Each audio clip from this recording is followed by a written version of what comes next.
पे नरेगा का लाखों रुपया खर्च होता है, प्रत्येक प्रधान खर्च करता है, मैं देखता हूँ, RTI रखा हूँ मैं, यहाँ से वहाँ तक पता है कितना लाख रुपया खर्चा हुआ प्रधानों का, लेकिन विभाग कभी उस पर नजर नहीं मारता है कि हमारे विभाग के उसमें खर्च हो रहा है तो क्या हो रहा है कि नहीं हो रहा है, नहीं नजर मारता है भाई साहब।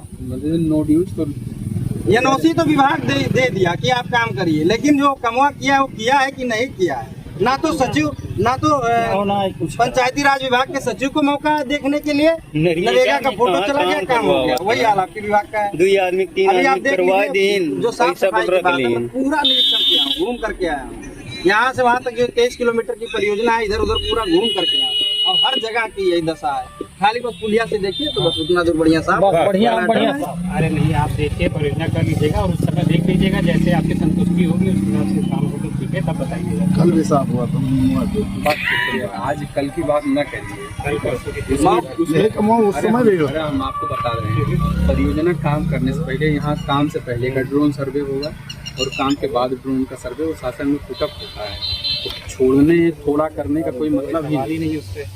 और छोड़ दिया हमारे लोग 20-22 साल लड़ब ऐसे नहीं, दिक्कत ये है, ठीक है आपकी बात, आप बात कर रहे हैं, हम आपकी बातों से सहमत हैं, लेकिन दुर्भाग्य यही है, अगर ये सारी चीजें जो साफ सफाई का है, अगर व्यवस्थाएं लागू होती है और जो ड्राइंग अप्रूव होता है, रूट सर्वे है, 31 है, एल क्रॉसिंग है, सारी चीजों का अनुपालन होता तो ये दुर्दशा होती ही नहीं। अब देखिए बना था उसमें क्या हुआ, क्या वही कह रहा हूँ कि आप वही बात तो कह रहे हैं कि ये चीजें हो गया है, अब आगे सारी हो जाएगी, वो सारी चीजें, मैं उसी का बात कर रहा हूँ। एक बार इसके पहले भी हुआ था तो यही दुर्दशा लगी, लेकिन परियोजना तो पुटअप 2 साल से हो गई थी, लेकिन स्वीकृति नहीं मिल पा रही, अब स्वीकृति मिल गई, ठीक है। छोटे छोटे कामों से देखिए पूरी नहर सुधर नहीं जाएगी, ये है कि पूरी नहर का पूरा और किया गया कि पूरी नहर छोटे प्राविधान रहता है कि हेड से पानी छूटे कल तक गिरे, चाहे वो 23 किलोमीटर की रहे, चाहे वो काम का पेमेंट तभी होगा जब हेड से पानी छूटेगा और कल तक गिरेगा, तो आप और पर्याप्त पानी 100% निश्चिंत रहिए, इतना डिजाइन के साथ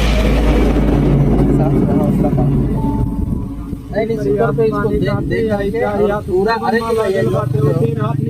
सुधार किया जाएगा, यहाँ पूरी जितना है हम देख करके साफ सफाई समस्या साफ करा करके चालू हो जाए। किन मांगों को लेकर आप नहर में धरना प्रदर्शन कर रहे थे? नहर विभाग के प्रकरण है, ये तीसरी बार ये हम लोगों का धरना है, और ये लोग पूर्ण रूप से नवाबी के ठाट में बैठते हैं, क्योंकि इनको ऐसी ऑफिसें मिली हैं तो इनको किसानों का दर्द तो पता नहीं है, क्योंकि इनका देख रहे हैं साफ सफाई के नाम पे लाखों रुपया प्रतिवर्ष खर्च किया जाता है, लेकिन कोई उसका मतलब है नहीं। प्रत्येक पुलिया जहाँ रोड क्रॉसिंग है वहीं इनका क्रीम पाउडर वहीं से शुरू होता है, क्रीम पाउडर केंद्र वो है, ये 50 मीटर इधर 50 मीटर उधर साफ करवा करके खाली कोटा पूर्ति करके धन लूटने का कार्य करते हैं। भगवानपुर में कई किसानों का मुआवजा अभी बचा हुआ, आज 22 वर्ष नहर खोदे हो गया है, उनका भुगतान नहीं किया जा रहा है। हरिहरपुर में आदरणीय जगदीश मास्टर साहब हैं, उनका जमीन मेरे पास आया, मैं लिखा पत्र IGRS पे लिखा तो उन्होंने विभाग के लोग अवगत कराए कि इनका जो है जमीन गया है और जांच करवाई जा रही। 7 महीना हो गया, 22 साल उधर चला गया, 5-7 महीना फिर ये हो गया कि जांच करवा रहे हैं, लेकिन जांच की फॉर्मेलिटी इनकी 7 महीने हो गए, पूरा नहीं हुई, फिर दोबारा। इससे पहले आप 2 बार भी धरने बैठे थे, इस बार तीसरी बार बैठे हैं, नौबत ही क्यों आ रही कि तीसरी बार बैठनी पड़ी? नौबत ये आ रही है कि हम लोग गांधीवादी हैं, और माननीय ओम प्रकाश राजभर जी का ये कहना है कि मानवता का जितना मिसाल हो आप दीजिए, और उसके बाद में अगर नहीं मानते हैं तब फिर अपनी कार्रवाई पे उतरिए। आप लोग, आपकी पार्टी तो सत्ता शासन में, आप लोगों को ये मुद्दा विधानसभा में उठाना चाहिए, धरने पे नौबत ही क्यों आ रही है? धरने पे शासन की बात है तो यहाँ से हम लोग अपने मुद्दे को यहाँ से उठा रहे हैं, माननीय ओम प्रकाश राजभर जी इस मुद्दे को शासन में ले जा करके उठाएंगे।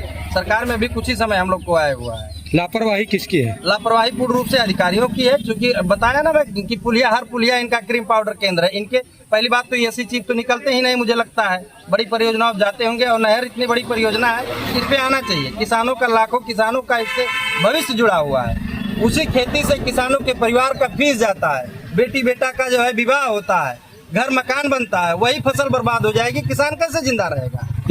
यह आंदोलन आपका कब तक चलेगा? अभी उनके संबंधित विभाग के कर्मचारी आए हैं, अधिकारी आए हैं, वो तो कह रहे हैं, राइटिंग में उनसे मांग रहे हैं, तमाम सारी फॉर्मेलिटी वो दिखा रहे हैं, पूर्ण रूप से हम देख लें, उससे संतुष्ट हो जाएंगे, उसके बाद कार्रवाई करेंगे। ये सब पूर्ण रूप से एसी वाले हैं, और किसान भाई साहब, किसान का दर्द कौन समझने वाला? रात में सबसे ज्यादा अगर रिस्क है तो किसान को और देश के जवान को है।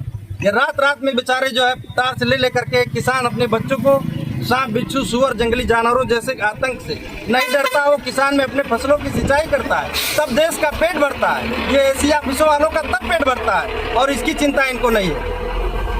और क्या कुछ कहना चाहेंगे आपको आंदोलन तो करना ये पड़ा? कह रहे हैं कि अगर इस पे आज आए हैं मौके पे, इनके अधिकारी आए हैं, इनसे वार्ता होगी, अगर सार्थक वार्ता हो पाती है तो ठीक है, नहीं तो फिर 1 महीने का इनको समय दिया जाएगा, 1.5 महीने का। परिचय क्या है आपका? प्रमोद कुमार चौधरी, जिला अध्यक्ष पिछड़ा मोर्चा, सुहेलदेव भारतीय समाज पार्टी।